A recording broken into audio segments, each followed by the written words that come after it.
Upon returning home from work, I was startled to find a stranger casually swimming laps in my backyard pool. Initially, I suspected my exhaustion was playing tricks on me, but rather than a figment of my imagination, there was an actual woman, likely in her 40s, relaxing on a flamboyant pink flamingo float, sunglasses on, and sipping my soda taken from the patio fridge. To my disbelief, she was telling her young daughter, "This is our neighborhood pool now, darling. We can come here anytime." With indignation mounting, I strode outside and firmly informed her she had just 10 seconds to vacate my pool. Amused, she merely chuckled and retorted, "You must be new here. This pool is now community property according to our HOA rules." Shocked and furious, I realized not only was this woman trespassing, but she had the audacity to challenge my ownership. Contextual clarity. My home sits just outside a newly expanded housing development, unaffected by the Homeowners Association (HOA), as my property, spanning a fenced acre, was established long before their neighborhood grew. Having invested years in its upkeep, and as someone exempt from any HOA governance, I was flabbergasted by her assertion. Mere road and hedgerow separate my land from the subdivision, but evidently Karen, this brazen intruder, saw it differently. The pool, a labor of love, was a recent addition to my property, a gleaming product of meticulous planning lasting half a year followed by a 2-month construction phase. From tiles to waterfall, LED lights, even a retractable shade system, I selected each element and the project cost a pretty penny. This private oasis was intended as a reward for my diligence, not a public amenity subject to misinformed communal claims. Undeterred, I stated clearly, "This is private property, I'm not a part of the HOA." I pointed out the unmistakable private property, no trespassing sign posted on the gate, but she was undeterred. Splashing water at me, she laughed and insisted, "You'll understand once you explore the neighborhood guidelines. This pool serves everyone." She brandished a crumpled flyer bearing the HOA logo like it comprised a binding agreement, featuring poorly articulated verbiage regarding shared amenities. Stunned by the depths of her delusion, I took a photo of her and issued a clear warning that future uninvited visits would result in a call to the authorities. Muttering about arrogant men and excessive land, she gathered her daughter and left, still clinging onto my soda. I had assumed that would be the end of it, but I was mistaken. The following morning, I discovered tampering with the gate latch, and soon after, a teenage boy attempted to scale the fence. On inquiry, his only explanation was that Karen had assured him that the pool access was endorsed by the homeowner, a blatant falsehood. Then on Saturday, upon returning from errands, I encountered a full scene: 6 folding chairs, 2 coolers, and a Bluetooth speaker arrayed near the pool, strangers in swimsuits and using my grill, music blaring. One even acknowledged me with a nod, remarking, "Hope it's all right we arrived early." I demanded their immediate departure, to which a woman replied, "Karen told us it's community space now," claiming the HOA board had agreed. It was at this juncture the magnitude hit me: Karen's delusions were spreading unchecked. Online, I unearthed the HOA's community board where a post titled, "New Neighborhood Pool Access Update" featured, not naming me directly but displaying a photo of my pool captured surreptitiously through the hedge. The post boasted that a local homeowner had benevolently agreed to pool access bookings, with comments like, "Finally, our dues bring something enjoyable." Infuriated, I directly messaged the HOA demanding immediate removal of the post. No reply followed. I phoned the listed outreach coordinator, leaving a message, but again nothing. That night, I undertook proactive measures, installing motion sensors, lights, and security cameras, creating laminated signs emphatically declaring, "Private property, not part of HOA, trespassers will be prosecuted." However, on attempting to display these, I found my previous warnings had been torn down and discarded into the bushes. Resolute in preventing further trespass, I documented every incident, taking photographs, armed for the developing confrontation. I saved a thread from the local community board and even recorded a clip of 2 teenagers sneaking through my hedge at dusk. I went a step further by printing my property deed and highlighting the part proving I was not under the Homeowners Association's (HOA) authority, then taped it to my gate. Yet, the more I pushed back, the more determined Karen and her supporters became. One afternoon, I went outside to find Karen on a step stool by my fence, seemingly giving a tour to 3 mothers and their children. Gesturing into my yard, she said, "This is where we'll set up a new seating area, and perhaps there'll be swim lessons in July." I leaned over the fence, incredulous, and asked, "Are you serious?" Her smirk was her only response as she retorted, "If you're going to be difficult, we'll take it up with the HOA." That was the last straw. Whether I needed to involve the law, consult a lawyer, or fill the pool with acid, I wasn't about to let some suburban dictator turn my private refuge into a public bathhouse. Though a full plan hadn't materialized, I knew Karen had declared war on the wrong person. As I sipped coffee in my backyard, I noticed movement by the pool. Initially assuming it to be a squirrel or perhaps a bird, I was shocked to see an adult woman lounging on my inflatable, with one of my cold sodas from the fridge in hand, and a child happily splashing in the pool. Stunned, I blinked, hoping my eyes were deceiving me. She noticed my presence and casually said, "Oh, you're the homeowner? Don't worry, we'll leave by 6 o'clock. It's a hot day." Then she delivered the line that sparked the war. "It's community property now, the HOA voted on it." Let me make something crystal clear. My house predates this entire neighborhood. I own a standalone property, grandfathered out of the HOA before it even existed. I purchased this land outright 5 years ago. When the neighborhood developed around me, I made it perfectly clear I had no intention of joining any homeowners association. I installed a fence, posted multiple private property signs, and even secured the gate with a code. However, none of this deterred Karen from climbing my fence with a child in tow. Approaching the pool's edge, I asserted, "This is private property. You are trespassing. Kindly leave." She remained unfazed and smiled at me as though explaining simple concepts to a child, saying, "You really should read your HOA charter. It clearly states that all communal features, including pools, must be accessible to residents." I nearly laughed. "I am not part of the HOA, I insisted. Shaking her head with pity, she replied, "Well then you should be. Your property's in the middle of our neighborhood, and it's confusing for the children to see a pool they cannot use." Even as she said this, her child dunked my waterproof speaker underwater. I repeated my request less politely for her to vacate, and she did, tossing her half-empty soda onto the deck, muttering something about selfish homeowners. Surely that should have been the end, just a one-time trespassing incident, right? The following morning, however, I discovered 2 teenagers having breakfast on my pool chairs, claiming they were scheduled to swim from 10 to 11, courtesy of a sign-up sheet Karen had apparently created. Soon after, a third individual arrived with a foldable table and snacks, branding it "Tuesday mornings with the mums." That's when I sprang into action. I headed straight to my filing cabinet, retrieving my deed, survey map, and the letter received when I declined HOA membership 3 years earlier.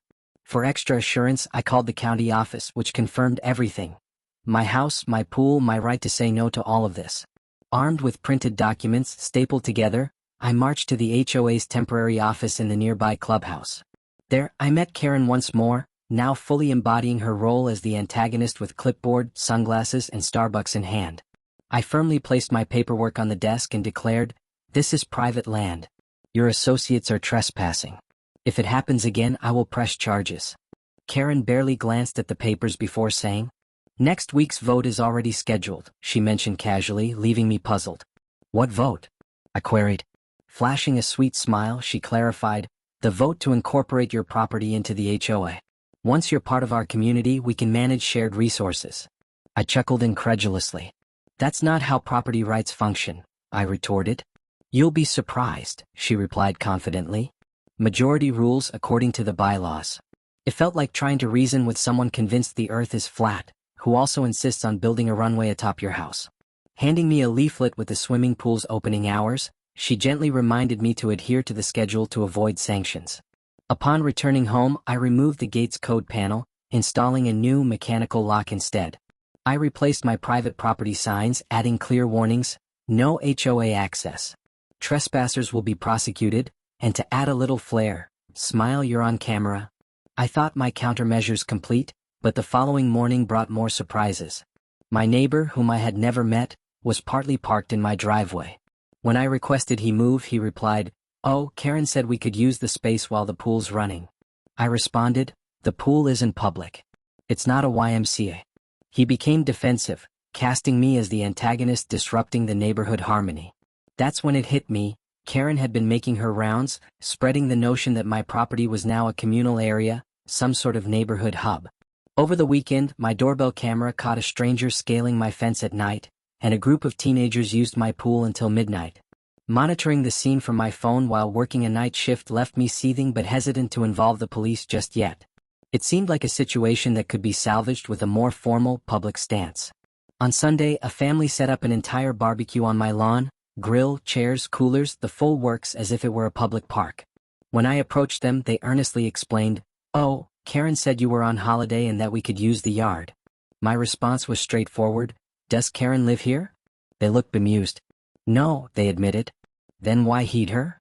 They packed up reluctantly as though I were the impolite one. A child even suggested, "You should let people use your pool more, it's hot." It became evident Karen wasn't merely acting entitled, she was orchestrating a campaign. I realized swift action was necessary to protect what I had spent years building. I wasn't sure how yet, but this wouldn't be the end. She had no idea what lay ahead. The following Monday, a manila envelope arrived under my door, a hand-delivered, unstamped letter on fictitious HOA letterhead, akin to a mafia-style demand. It stated that since the community had adopted my pool as a neighborhood amenity, I must comply with HOA Pool Code 7B. Open access from 10 a.m. to 6 p.m. daily, including birthday parties, swim training, and events. A fine structure was detailed for non-compliance, £50 per day, up to £200 for denying members equal access.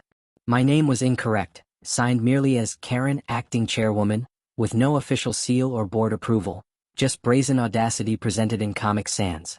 I laughed briefly, then photographed the letter and headed directly to the county sheriff's office. Detective Walsh, a familiar local face, took one look and erupted into laughter. "This looks like something my 8-year-old drummed up on Word," he remarked, still amused. "You're not in the HOA, right?" I nodded. "Then they have zero authority over your property. Shall we send a patrol by to remind them?"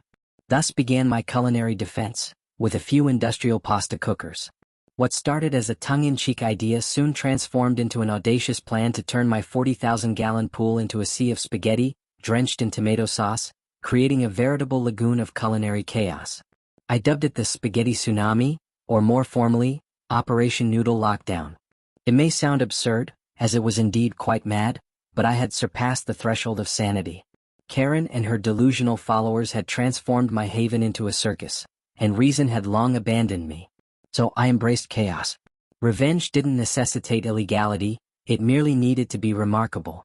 First, I embarked on a shopping expedition to a distant supermarket, procuring every discounted packet of noodles I could lay my hands on, dozens of crates and literal sacks of pasta. When inquiries arose regarding my peculiar purchase, I told people I was catering a wedding.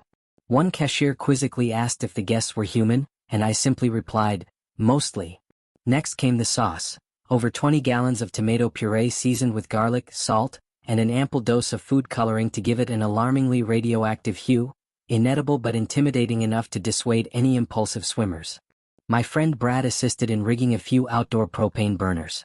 We boiled the pasta in gigantic metal vats, stirring with shovels, reminiscent of an apocalyptic preparation.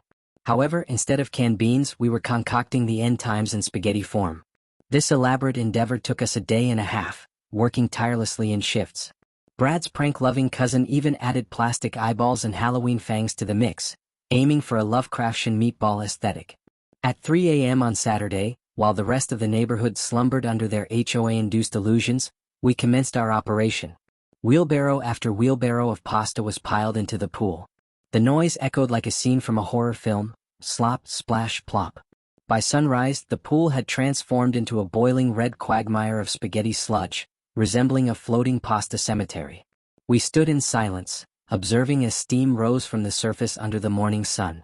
Brad murmured, "This is either genius or the most foolish thing we've ever done." I countered with, "Why not both?" To enhance the ambience, I placed a sign on the pool gate, "Spaghetti Aquarium," with a smaller note below, "Swim at your own meatball risk." And then we waited. At precisely 10:04 a.m., Karen arrived, dressed in full beach attire, armed with a folding chair and a Bluetooth speaker. Accompanied by 2 yoga mums, her unruly child, and a man I'd often seen mowing lawns shirtless, as though it afforded him ownership rights, they turned the corner expecting their pristine community pool and encountered instead the sea of red. Karen halted abruptly, her mouth agape, speechless as her sunglasses slid down her nose, surveying the swirling spaghetti clumps, the red-stained tiles, and the unnerving floating eyeballs. One of the yoga mums gasped, clutching her water bottle as though it were pepper spray. What is this?" Karen finally croaked. From the porch, I smiled, coffee mug in hand, much like a villain in a Western film. "Spaghetti. Lots of it." Karen blinked, struggling to comprehend. Why? She asked. I shrugged. New theme, Italian summer. Very exclusive. Her friend retched, pointing at a sauce-laden clump with a lasagna noodle hanging like skin. Is that meat? No, I replied, just looks that way. That's the art of revenge cuisine. Karen stormed towards the gate. You can't do this. It's hazardous and vandalism. I gestured towards the newly installed sign beside the pool. Private property. Not an HOA facility. No trespassing beyond this point. She rattled the gate, but I had secured it with a steel latch and triple padlocks. You've ruined it. Made the pool unusable. Ah, I said, sipping my coffee calmly. You mean unusable to the community. Her voice rose an octave. You're going to pay for this. It's disgusting. Children use this pool. Children shouldn't trespass, I replied, especially not into boiling marinara. Karen furiously snapped photos. I'm calling the health department, the HOA board, the mayor if I must. I waved cheerfully. Tell them the spaghetti says hi. They stormed off, one of the yoga mums in tears, while the child kicked my mailbox as they left. The rest of the day saw the HOA Facebook group in uproar. The pool guy's gone mad. It's filled with red gunk, possibly bones, read one post. Another questioned, is he okay? Should we call someone? Optimistic soul chimed in, frankly he owns the land. It's rather hilarious. That evening Brad and I reflected on our escapade, satisfied with our culinary chaos. We celebrated our victory with pizza and watched security footage over a few beers, witnessing Karen struggling to squeeze another official-looking envelope through the fence slats. It amusingly deflected off a soggy spaghetti noodle, landing in the tomato-stained grass. Mission accomplished, the pool was truly mine again. While it was neither swimmable nor usable, it was unequivocally mine, with boundaries established perfectly. Impressively, I hadn't breached any laws. Every noodle was deposited on my private property. No harm, no threats. Just an exquisite execution of pettiness louder than any cease and desist order. They wanted a pool. They didn't anticipate it being a doughy disaster, come Monday morning. 2 health inspectors in smart uniforms arrived, armed with clipboards as though ready to uncover a crime scene, and in essence they did. The pool resembled a marinara meltdown with a faint steam still rising from the spaghetti swamp, and an aroma that had matured over the weekend. Sun-baked noodles clung to the tiles as seagulls pecked away, a few needing a spirited effort to escape their starchy trap. Sir, one inspector greeted with a tight-lipped smile, we've been alerted that your pool poses a public health risk. I invited them in with a casual shrug. Feel free to take a look, it's simply my private pool filled with food-grade pasta, without a trace of chlorine or chemicals. As they circled the pool, one inspector crouched, prodding a meatball-shaped clump with a skimmer, grimacing as if witnessing roadkill. Why on earth have you done this? They queried. I grinned, explaining it was a neighborhood dispute. Nothing unlawful, no legislation against filling one's pool with noodles, correct? They exchanged glances, eventually acknowledging that technically, while odd, it wasn't a breach of regulations. I'd need to clean it if swimming was ever intended again. I'll handle it, I assured them. No one else was dipping in anytime soon.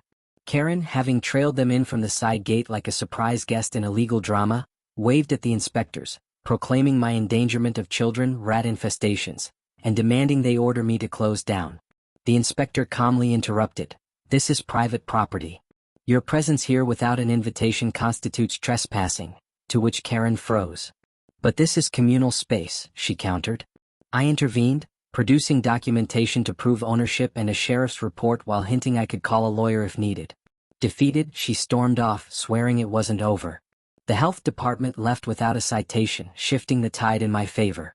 That afternoon, I received a letter, this time bearing the official HOA letterhead.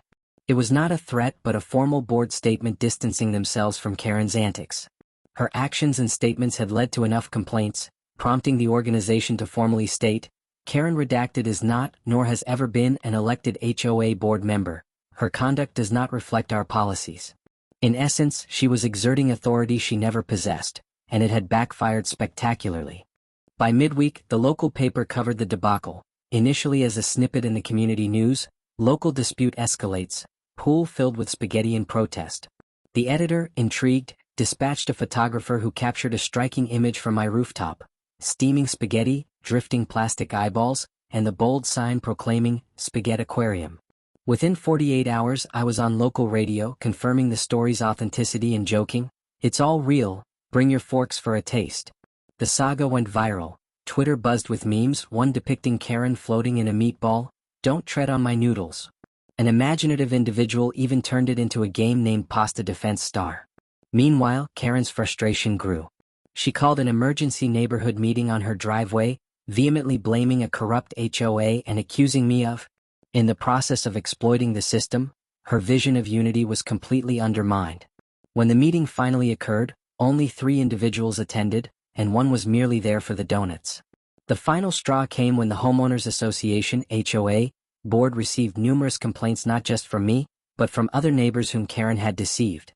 One neighbor reported that she had coerced them into paying a fictitious community pool fee, while another found her secretly inspecting their backyard for fence compliance. It turned out Karen had invented a fraudulent role for herself as HOA Community Integration Officer, and had forged documents to masquerade as a member of the board. Consequently, she was formally excluded from all HOA meetings and received a warning. When she attempted to share her side of the story on the community Facebook group, she was swiftly removed by the moderators. Karen went silent, but not before trying one last desperate act. A week later, I discovered my newly fitted gate lock had been glued shut with super glue. I had to drill it off, and although my cameras captured a hooded figure doing it in the night, the footage was grainy, leaving me unable to conclusively identify Karen. So I embraced creativity. I made a public announcement that the spaghetti pool was being drained, hinting at grander plans for my backyard. This sparked rumors. Would it become a chicken pond, a koi sanctuary, or perhaps a duck spa? But I was orchestrating the ultimate twist. Karen wasn't just to be quieted, she was to be immortalized. My final call wasn't to law enforcement or a solicitor, but to a billboard company. The spaghetti saga wasn't over, it was about to hit the public stage. The pool took a week to drain. The pump groaned against the thick water, frequently requiring me to unclog noodles manually. Once emptied, the pool's inner lining was stained a reddish orange, smeared with a greasy film, as if a mafia cookout had gone awry. Still, none of it mattered, for while Karen assumed the battle ended with her banishment from HOA meetings, I knew better. This was no longer just about my pool, it was a declaration to Karen, every intrusive neighbor, and all would-be suburban autocrats with a clipboard and attitude problem. I sought something permanent and unforgettable, not easily dismissed like an online meme, so I rented space on the largest billboard just outside the neighborhood. Facing commuter traffic, school buses, and delivery vehicles, this billboard caught thousands of eyes daily. I composed the artwork myself. A cartoon caricature of Karen, complete with oversized sunglasses, a floppy sun hat, and a spaghetti noodle draping her head. Behind her, a pool brimming with pasta featured floating signs proclaiming community property, and "You wish." At the bottom, in bold black text on a red banner, "This is why we can't have nice things." The company checked to confirm my resoluteness, and I assured them I was more serious than ever. The billboard was erected on Friday morning, causing an uproar on local Facebook groups by noon. Some found it hilarious, while others were appalled. One comment claimed, "This is harassment," while another admitted, "Honestly, Karen deserved it." A student even turned it into a TikTok trend, visiting the billboard to perform a spaghetti dance and shout, "Not your pool, Karen." That afternoon, the screech of tires outside my home heralded Karen's arrival. She stopped at the curb, quaking with anger. Though she didn't approach the door, perhaps finally realizing her presence was unwelcome, she stood there, furiously mouthing obscenities at the billboard as though casting a curse. Several hours later, the billboard was defaced with graffiti reading, "Justice for Karen." The company contacted me, concerned I might request a refund. Instead, I told them, "Leave it, it's evolving." Over the following week, my household was peaceful. No more intrusive swimmers, impromptu yoga classes, or toddlers using my planters as lavatories. Finally, the entire HOA seemed to grasp that I was no longer appeasing them. Even more gratifying were the letters I received from neighbors I'd never known before. One elder couple across the street wrote, "We always thought you were the grumpy one, but now we understand. Thank you for taking a stand, sorry we didn't speak up sooner." Another neighbor baked a cake styled as a spaghetti bowl, complete with the inscription, "Respect." Brad came over that weekend and we hosted a small poolside bonfire, fueled by Karen's faux HOA notices, the laminated pool schedules, and the notorious flyers she distributed about me weeks ago. I even framed one of the flyers for amusement and hung it in my garage, a reminder of the pool use policy, signed by Chairwoman Karen. The irony made it worth preserving. Fast forward a month, the pool gleamed once more. New tiles, new liner, and thankfully no more unwelcome visits. Neighborhood gossip suggested Karen was selling her house. Apparently, it had gotten too toxic. Some speculated she was relocating to a community with individuals who held respect and higher regard. Essentially, she sought a fresh start where she could reign over a new batch of unsuspecting neighbors. As for the billboard, I decided to keep it for another month, updating the caption. HOA free and proud. Private property is not optional. It showcased a cartoon version of me wielding a garden hose as a sword, valiantly guarding my pool from floating spaghetti foes. Passing drivers honked in approval and children posed with it over weekends. Even a city council member reached out privately, complimenting my efforts in promoting local property rights awareness, claiming they'd surpassed any campaign from the past 4 years. Reflecting on the situation, I don't regret my noodle-defending actions. Despite warnings and evidence, they paid no heed, so I resorted to spaghetti, which proved more effective than a legal battle ever could. Now, serenity envelopes the pool, the backyard remains tranquil, and the fence stands intact. However, on those hot summer days when I catch a whiff of tomato intertwined with chlorine, I ponder. If someone attempted to commandeer your property as though it were their own, how far would you go? Would you reason it out, take legal action, or boil the largest cauldron of spaghetti the suburbs have ever witnessed? What would your response be?